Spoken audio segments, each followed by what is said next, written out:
Assalamualaikum warahmatullahi wabarakatuh. Waalaikumsalam warahmatullahi wabarakatuh. Selamat siang teman-teman. Bersama saya di sini Jenes B dan bersama beberapa narasumber yang keren-keren banget. Ya, ada Mas Adrian dan ada Mas Rahmat dari mahasiswa S2 Perbanas. Keren banget, namanya aja udah mahasiswa pasca sarjana ya. Jadi pembahasannya bakal berisi daging semuanya. Nah teman-teman otomotif dimanapun kalian berada. Kita hari ini akan membahas di dalam tema roda dan cerita. Tapi aku mau perkenalkan dulu. Yang di sebelah kanan aku ada Mas Rahmat. Siap. Salah satu pengamat otomotif yang sangat terkenal sekarang ya. Dan di sebelah ada Mas Adrian, salah satu pelaku otomotif. Jadi sekarang Mas Adrian punya mobil apa nih? Kebetulan lagi megang Lancer. Lancer yang CB3. CB3. Kebetulan di convert juga ke Evo. Oke. Mas Rahmat, kenapa sih harus mobil tua? Menurut saya tuh mobil tua itu punya cerita ya. Jadi di setiap lekuk bodinya tuh ada nilai penanda waktu, kita flashback ke waktu yang masa lalu. Mungkin jadi sebuah nostalgia ya. Apalagi kalau kita mengikuti komunitas itu beda sih feel-nya. Jadi kita bisa lebih luas lagi menjangkau untuk koneksi-koneksi yang untuk parts dan ketersediaan bengkel-bengkelnya. Jadi ceritanya udah tua nih. Udah. Umur doang. Ini untuk ngerawat mobil tua nggak mesti tua ya. Mas Rahmat, apa kita harus tua dulu atau kita muda boleh koleksi mobil tua? Oh, nggak harus. Menurut saya sekarang ini malah justru banyak yang anak-anak muda itu malah lebih banyak merawat yang mobil tua. Mungkin untuk nilainya punya nilai tersendiri gitu, dan ya, sebagai investasi juga. Investasi ya. Jadi dari itu tidak ada nilainya, semakin dia original, semakin dia klasik, itu investasinya berbeda itu. Mas Adrian nih, penggemar mobil klasik atau karbu? Sama nggak sih? Sama sih. Kalau karbu itu kan lebih di mesin. Kalau karbu itu lebih di mesinnya ya. Kalau mobil klasik kan ya satu mobilnya. Itu rangkaian lah. Kalau karbu itu rangkaian sih, Pak. Oke, good. Kalau misalnya karbu dengan rangkaian-rangkaian itu kan teknis ya. Iya, Tapi dari secara keseluruhan, dari mana sih dasarnya? Kenapa lu bisa mulai menggemari mobil-mobil klasik seperti ini? Karena komunitas. Balik lagi, mobil klasik itu bukan hanya mobil menurut saya, tapi komunitasnya tuh benar-benar solid lah mobil klasik. Di situ dimana kita bisa, kalau misalnya ada kesusahan dalam mobil rusak atau apa, kita bisa lempar ke grup. Ini mobil gue gini-gini nih, pasti komunitas tuh langsung, Mas ininya, saling care gitu, saling ya. peduli. Sharing. Terus juga kalau kita misalnya mogok di jalan, disamperin pakai towing, tenang gue punya towing. Loyalitas. Itu dibalik itu semua sebenarnya yang saya lihat adalah punya nilai emosional yang dibangun antar one person dengan person lain. Gue setuju. Dan dimana kalau emosi udah kebentuk antar satu dengan yang lain itu kan, ya obrolan itu bukan hanya bisa berlanjut, menurut saya sih bukan hanya dari obrolan tentang mobil, tapi juga bisa ranah ke pekerjaan. Malah ujung-ujungnya kadang nih ya Pak Jenes ya, yang saya alamin itu malah terjadi bisnis. Nih punya, udahlah kita sama-sama kok, lu juga main mobil, udahlah kenapa nggak kita bikin bengkel? Yes, Itu bukan buat kita aja bengkel. Ada kesinambungan lain. Ada kesinambungan betul. Jadi relasi makin terjalin, emosional antar satu dengan yang lain dapet, trustnya juga lebih dapet. Iya. Itu sih. Hampir mirip sama golf juga gitu ya. Golf juga kan betul. Bisa hobi, bisa menjadi bisnis. Karena gini teman-teman, gue setuju karena di buku Building Brand Communities karya Kerry Melissa Jones dan Charles Fogg menyatakan itu bahwa kalau komunitas itu bukan cuman kumpulan orang dengan hobi yang sama, tetapi sekelompok orang yang benar-benar peduli satu sama yang lain. Nah, terhadap tujuan yang sama. Jadi bukan cuma nongkrong bareng. Betul. Tapi di sini itu kayak sedang menimbulkan sesuatu, menimbulkan value yang belum pernah muncul sebelumnya, tapi setelah kita mengikuti sebuah komunitas akan muncul value bersama. Betul. Bener gak sih? Setuju. Mas Rahmat, menurut Mas Rahmat menurut buku ini gimana? Ya kalau Setuju, menurut saya tuh kalau dari segi share value-nya ya, kalau dari komunitas mobil tua itu ya bukan hanya nongkrong bareng ya. Tadi balik lagi kalau kita untuk restorasi, untuk perbaikan, kita saling support, kita saling berbagi channel, dan makanya ada salah satu contoh ya klub motor tuh motor tua seperti Harley itu kan bukan cuma jual motor, mungkin persaudaraannya, apa yang terjadi di jalan saling berbagi. Mungkin menurut betul. saya. Mas Adrian, bener nggak? Betul, setuju dengan poin yang tadi Mas Rahmat bilang, karena solid dan komunitas itu kan harus bersinambungan itu ya, antara komunitas dengan kesolidan, dengan juga person-person. Di catatan di buku juga, tadi yang buku juga betul apa yang disampaikan di situ, bahwa komunitas itu membentuk karakter orang dan kita bisa tahu benernya secara apa dan apa yang mau dituju dalam komunitas itu, karena orang itu bisa terlihat dari situ sih. Karena gue pernah dengar dari salah satu dosen gue di kampus, Budana, yang lu masih ingat kan? Budana yang cantik itu. Bahwa promosi kita itu tidak hanya mengkomunikasikan jualan, tetapi membentuk karakter, membentuk value. Itu yang sebenarnya yang sekarang yang bakal laku menjadi jualan. Jadi kita harus membentuk value supaya orang-orang bisa membeli barang kita. Kan itu adalah salah satu komunikasi bisnis. Kita harus menemukan salah satu komunikasi bisnis ini.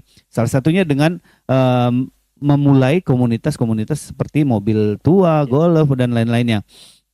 Artinya komunitas ini bukan hasil komunitas itu bukan hasil promosi semata, tapi hasil hubungan yang tumbuh dari empati dan sejalan sama dengan pesan utama di buku tersebut. Nah, Mas Rahmat, gimana hubungan tumbuh itu? Hubungannya itu tumbuh dari hal-hal apa sih biasanya dari komunitas Kadang ini? tuh kalau kita ngerawat mobil atau motor tua ya, kita kan pasti ada sering ke bengkel tuh yang namanya juga barang tua, pasti ada masalah-masalah dari mulai kita bongkar-bongkar mobil, pinjem-pinjem kunci. Nah, dari situ tuh ketemu tuh teman-teman. Nah, itu dari situ habis itu ngobrol, masalah mobil selesai, kita bisa nambah ngobrol yang lain, nambah koneksi, nambah temen. Ya bisa tambah link lah seperti itu. Tapi ngomong-ngomong koneksi yang lebih dalam nih. Di buku ini dijelaskan fenomena kesepian modern nih, teman-teman. Ironisnya memang sebenarnya di era digital ini kita dianggap semakin tidak kesepian, tapi sebenarnya ironinya itu kita itu kesepian banget. Kita semakin jauh dan semakin tidak terhubung. Kalau zaman dulu ya, sekarang lagi ada meme di Instagram dan di sosial media tuh.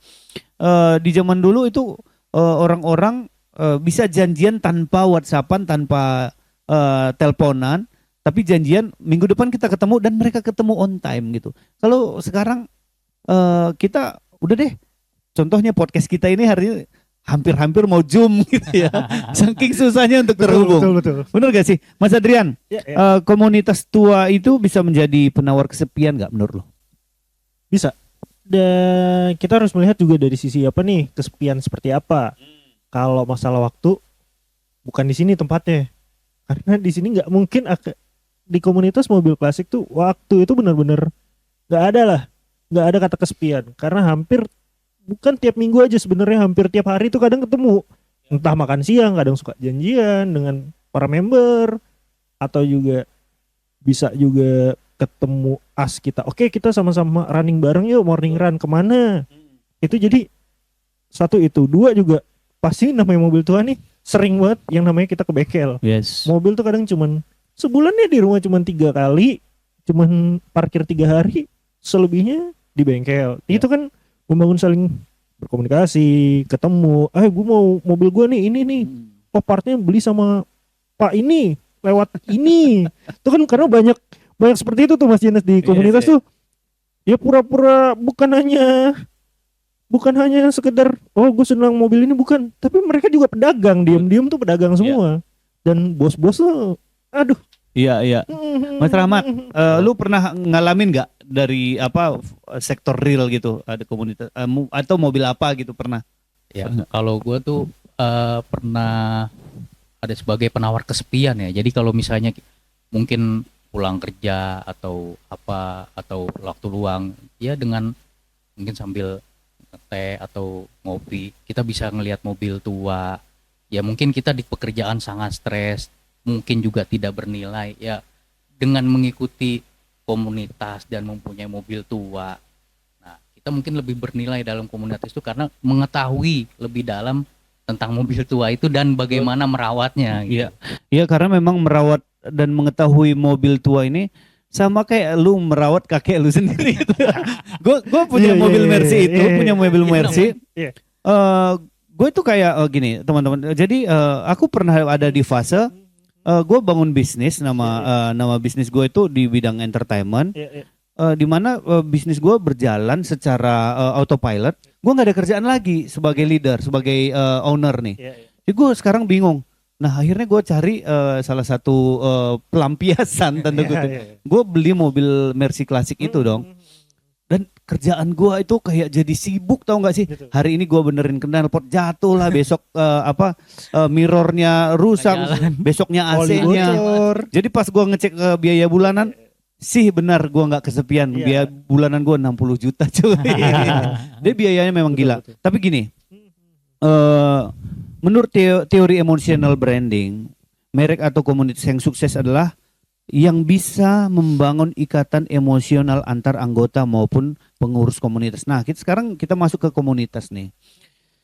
Komunitas yang memiliki mobil hobi solid itu nggak cuma punya logo yang seragam yang tadi lu bilang, ada VW, ada Mercy, ada BMW, dan ada tadi Lancer ya, Iya, Mitsubishi ya. Mitsubishi. Nah, perusahaan yang mampu menciptakan kedekatan secara emosional kepada pelanggannya akan mendapatkan loyalitas dan pelanggan yang keras. Nah, menurut lu gimana? Dari segi ilmu komunikasi bisnis. Nah, supaya Bu Dana lihat podcast kita ini nih. Mungkin gue dulu Mas kali ya. Rahmat deh, nih. Mas Ya. Rahmat. Nggak ada di Kalau skrip menurut- guys, nggak ada di Iya, iya, skrip. iya. Mungkin kalau menurut gue itu kalau apa ya, kalau dari segi ya pelihara mobil tua itu kita seperti ini ya, apa namanya, ada ceritanya gitu, seperti kayak touring bareng gitu Ya. kan, pasti ada aja tuh namanya mobil tua ya, yang ngadat lah, radiator panas, overheat segala macam. Nah, masalah trouble di jalan itu kelihatan tuh, di situ saling membantu antar anggota ya, dari situ kelihatan lah rasa persaudaraannya, Rasa memiliki. rasa memilikinya seperti itu. Jadi rasa memiliki dan identitas dalam komunitas ini gimana Mas Adrian? Itu Menurut lo? ya kalau kita memiliki harus, ya pasti kita harus punya rasa memiliki dalam komunitas, berandil besar lah, karena juga kalau nggak kita jaga komunitas yang kita ikutin pasti akan hancur itu, Yes. karena perannya bukan hanya sekedar kita join ke komunitas A, ke klub A, tapi juga harus ke bagaimana kita tetap menjaga si komunitas ini tetap jalan. Yes. Terus berorganisasi kita juga harus, ya kita terima banyak masukan, pendapat, kita harus saling, apa yang menjadi bottom kita atau yang menjadi gejolak kita lah dalam komunitas gitu kan, Pak. Betul. Kayak misalnya gua nggak seneng deh kumpul lah minggu pagi, ternyata waktu gua banyak nih yang kebuang nih. Iya. Harusnya kumpul di Sabtu sore aja, lebih enak, lebih nggak macet, nggak ini. Nah, yang seperti itu kan kalau nggak kita jaga bisa menjadi Iya. perdebatan. Susah banget menyatukan persepsi, Itu. menyatukan, apalagi di sini banyak banget orang-orangnya gitu Setuju, kan. setuju. Apalagi kayak ya emosi orang kan pasti beda-beda, Pak. Nah di sini memang gini, aku pernah ngerasain Mas, kami touring waktu itu susah banget. Kita jadwalin Rabu ya, Iya. ini nggak bisa. Iya. Jadwalin Selasa, Iya. yang ini nggak bisa. Iya. Jadi, nah tapi di sini yang aku lihat waktu itu di komunitas ini, kita harus berkorban gitu. Betul. Karena rasa memiliki itu, kita memiliki rasa komunitas ini adalah milik bersama. Jadi ibarat badan manusia, gue adalah tangan kiri, yang lain tangan kanan. Nggak mungkin tangan kiri ikut, tangan kanannya enggak. Betul. Jadi memang semuanya harus apa kata badan ini, ya semuanya kita harus ikut. Nah banyak balik ke mobil mobil ini, komunitas ini, balik ke komunitas ini, semua ini bisa tumbuh jika kita menghargai proses dalam berorganisasinya. Nah, buat banyak orang memang mobil buat banyak orang komunitas ini mungkin buang-buang duit, tapi sebagai pelaku komunitas seperti ini menurut gua adalah tempat belajar untuk memiliki value yang berbeda dari value-value kita keseharian kita di tempat regular, di tempat kerja atau di keluarga ya. Nah, kalau gitu teman-teman, menurut kalian siapa yang harus menjaga ini semua? Menurut buku Building Brand Communities ini, pemimpin komunitas itu bukanlah bos. Tapi dia bertugas sebagai penjaga nilai. Menurut kalian gimana? Setuju dengan Mas Jenes tadi kan. Siapa sih yang harus menjaga komunitas ini? Kalau dibilang ketua, pemimpin, bukan. Tapi dia, kita semua para member yang tergabung komunitas itu. Gimana kalau kita dalam anggota sendiri aja nggak solid, gimana mau komunitas ini tetap ada dan tetap sustain? Kayak ada cerita. Hanya karena case masalah kecil, hal kecil dalam komunitas, karena dia merubah vendor dari vendor sebelumnya ke vendor yang baru, yang dimana menurut price lebih masuk di kita di komunitas, itu karena hanya permasalahan itu aja bisa hancur komunitas. Padahal komunitas itu sendiri udah terbentuk juga dari tahun 67. Bayangin dari tahun 1967 sampai terakhir di awal tahun kemarin 2025, udah berapa tahun itu? Iya. Dan hancur begitu aja karena barang cuman nilainya nggak nyampe 1 juta. Itu kan kalau nggak kita jaga akan hancur sendiri komunitas. Mas Rahmat gimana? Aku setuju ya. Kalau jadi inget sih mungkin dulu saya tuh pernah ikut namanya Indonesian Star Red Club, pernah ada bakti sosial atau charity drive gitu kan. Nah di situ tuh banyak member-member baru yang baru muncul juga, baru gabung juga. Nah itu semangat banget mereka datang, nggak disuruh, nggak di apa. Apalagi zaman dulu mungkin belum ada gadget ya. Ya itu tahu-tahu datang di titik kumpul kita. Ya di situ mempunyai tujuan yang sama, rasa memiliki ya dalam di komunitas mobil tua tersebut. Jadi bukan disuruh mereka datang, emang mempunyai rasa emosional dan memiliki. Jadi pengaruh platform digital juga sangat berpengaruh ya ke komunitas ini ya sekarang. Sangat Nah, pengaruh. mungkin teman-teman tantangan ke depan, menurut kalian tantangan ke depan di komunitas mobil tua ini agar tetap relevan, sekiranya itu harus seperti apa? Mungkin Adrian, singkat aja sebelum gua closing. Iya.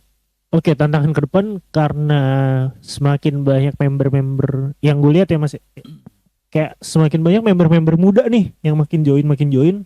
Jadi kayaknya kita harus menyamakan dulu konteks apa nih yang akan dibahas dalam sebuah grup nih. Yes. Jadi jangan terlalu, iya namanya anak muda kadang kan punya rasa gap umur, gap apa, dan jangan pernah ini sih membatasin dia pengen arahnya kemana atau obrolan seperti apa. Cuman kita harus membuat kayak satu aturan kayak oke, di grup ini boleh membahas apapun mulai dari jam sekian, tapi jangan membahas terkait dengan isu-isu yang politik atau apa, karena itu kan bisa menjadi hindari dari politik lah ya. Karena kan politik menurut saya bisa menjadi poin kehancuran komunitas ya. Memang ada beberapa grup juga membuat rules kalau di grup ini isu politik kita tahan dulu ya gitu ya. Tapi dengan bahasa yang bagus. Mas Rahmat, apa tantangan ke depan dari menurut saya tuh di komunitas itu kan ya balik lagi namanya komunitas mobil tua, banyak dari komunitas itu banyak terdiri dari berbagai macam anggota ya, yang dimana ya ada yang ya kita sudah pasti tidak membicarakan masalah sara politik dan segala macam. Lebih baik kita membahas tentang arah modifikasi, arah apa lebih namanya, kontekstual, subjektif ya. Oke, good. Gimana cara merawat mobil tua, link-link bengkel, link-link spare part. Nah, dari situ semua ya itu tantangannya, apalagi zaman sekarang udah dimudahkan dengan digital. Kita bisa pesan barang kemana aja langsung bisa nyampe. Good. Keren banget kesimpulannya teman-teman, Mas Adrian, Mas Rahmat. Aku percaya dari obrolan kita ini akan keluar pikiran-pikiran baru yang akan pemirsa lihat. Sehingga teman-teman di akhir podcast kita ini aku mau ngucapin terima kasih dulu ke kalian semuanya sudah memberikan pendapat dan masukan di podcast kita ini. Semoga podcast kita ini bisa berguna dan akan didengar oleh banyak orang. Sehingga akan timbul pemikiran-pemikiran dan ide-ide cemerlang terkait dengan komunitas dan bagaimana kita harus membangun komunitas dari value, dari rasa memiliki dan rasa tanggung jawab bersama, bukan karena didorong oleh keinginan satu orang. Nah, sehingga teman-teman sampai ketemu di podcast kita berikutnya. Jangan lupa, boleh saya nambahkan sedikit untuk yang mau main ini mobil-mobil klasik kali ya? boleh? Boleh ya. Buat member-member yang baru, kalau mau main mobil tuh jangan pernah takut dengan komunitas. Kalau Ya. kalian nggak join ke komunitas, mobil kalian akan jadi makin rongsok dan makin nggak terawat. Itu sih. Ya, kalau menurut saya dengan ikut komunitas tuh jangan sekali-sekali bersaing lah. Kita Good. tumbuh bareng, kita merawat bareng, kita sharing bareng. Good. Itu menurut saya sih seperti itu supaya lebih sehat. Nah, mungkin kalau terlalu banyak bersaing ya itu lebih banyak nanti bersinggungan. Seperti itu sih. Oke, terima kasih sudah dengerin Roda dan Cerita. Sampai ketemu.